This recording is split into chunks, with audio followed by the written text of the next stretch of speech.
जय श्री कृष्ण। आज हम देखते हैं एकनाथ जी के यहाँ से श्रीखंडिया गया कैसे। एक महात्मा जी कहते हैं विट्ठल भगवान के मंदिर में, ये हो क्या रहा है आखिर। पंढरपुर तक चलकर आया हूँ और विट्ठल के दर्शन नहीं हो पा रहे।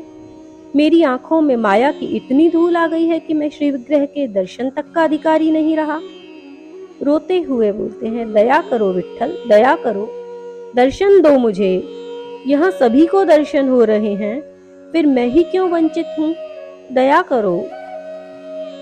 विट्ठल ध्यान में कहते हैं, मैं एकनाथ के यहाँ चाकरी कर रहा हूँ, मेरे दर्शन करने हैं तो वहां जाना होगा।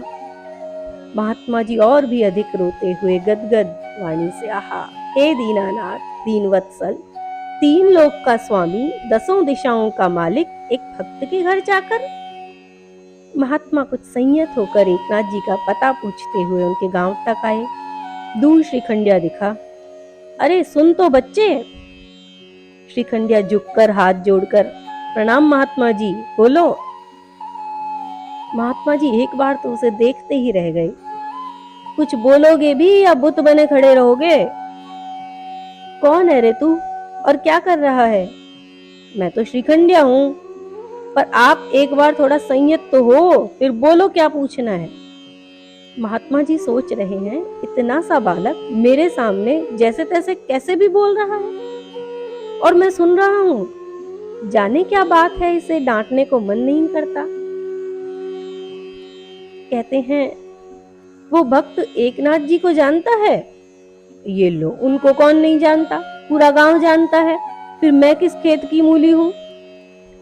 तू जिस भी खेत की मूली हो, ये बता उनका घर कहाँ है। यहाँ से सीधे चले जाओ, एक कुआं आएगा, वहां से दाएं मुड़ जाना, फिर सीधे जाते जाना।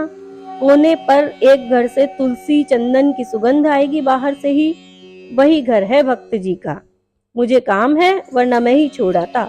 मालिक के वस्त्र धोने जाना है मुझे। महात्मा जी मन ही मन सोच रहे हैं, क्यों मन कर रहा है कि इसका साथ छोड़ूं ही ना।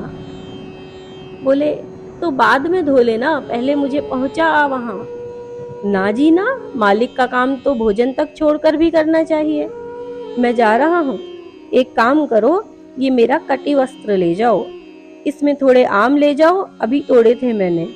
भक्त जी को दे देना, मेरी ओर से भेंट में, चरणों में रख देना और मेरा प्रणाम कह देना। ठीक है। उस वस्त्र में आम लेकर महात्मा जी चल दिए एकनाथ जी के घर की ओर। जाने क्यों बार बार मन पीछे की ओर चलने को कह रहा है, पर कदम आगे बढ़ चले जा रहे हैं। आखिर एकनाथ जी के घर पहुंचकर उनके चाकर विट्ठल के दर्शन की लालसा जो है, घर पहुंचे। एकनाथ जी भीतर लाए। अरे, ये श्रीखंडिया का वस्त्र आपके पास कैसे? महात्मा जी आश्चर्य से, कौन श्रीखंडिया? वही जो मेरे यहाँ काम करता है। बहुत ही अच्छा लड़का है, पर चंचल बहुत है, शैतान भी है थोड़ा, पर है बहुत प्यारा। इतना अपनापन जताता है कि कभी कभी तो लगता है मैं उसका मालिक नहीं, वो मेरा मालिक है। महात्मा जी नम आंखों से, वो ही है आपका मालिक। एकनाथ जी मुस्कुराकर, आप भी मेरा मजाक बना रहे हैं, खेल कर रहे हैं। मैं क्या खेल करूंगा, वो तो करने वाला कर गया, खेलने वाला खेल गया। आप क्या उलझी बातें कर रहे हैं? मुझे भी मिलवाइए श्रीखंडिया से। एकनाथ जी उत्साहित से होकर कहते हैं, मैं मिलाता हूँ उसे, वो आपकी सारी थकान दूर कर देगा। अभी मेरे कुछ वस्त्र धोने गया है, उसे आने दीजिए बस, अब नहीं आएगा। एकनाथ जी कुछ व्याकुल से होकर, जैसे जीवन भर की पूंजी छीनी जा रही हो, कैसी बात कर रहे हैं, कैसे नहीं आएगा? ये तो रोज का काम है उसका, रोज आता है। अब तक उसकी चोरी पकड़ में थोड़े ही आई थी, चोरी पकड़ में आने पर चोर कब सामने आता है। ये कहते हुए महात्मा जी रो दिए, फिर सारी बात बताई। एकनाथ जी तो एकदम सुन जैसे पत्थर हो गए। फिर उस कटी वस्त्र को लेकर दौड़े, रोते बिलखते से, जहां वो जाता था वस्त्र धोने। विट्ठल, श्रीखंडिया, विट्ठल, श्रीखंडिया। और राहों में ही गिरकर रोने लगे, चिल्लाने लगे। एक पग भी बढ़ा नहीं पा रहे, चला ही नहीं जा रहा, शिथिल हो गए।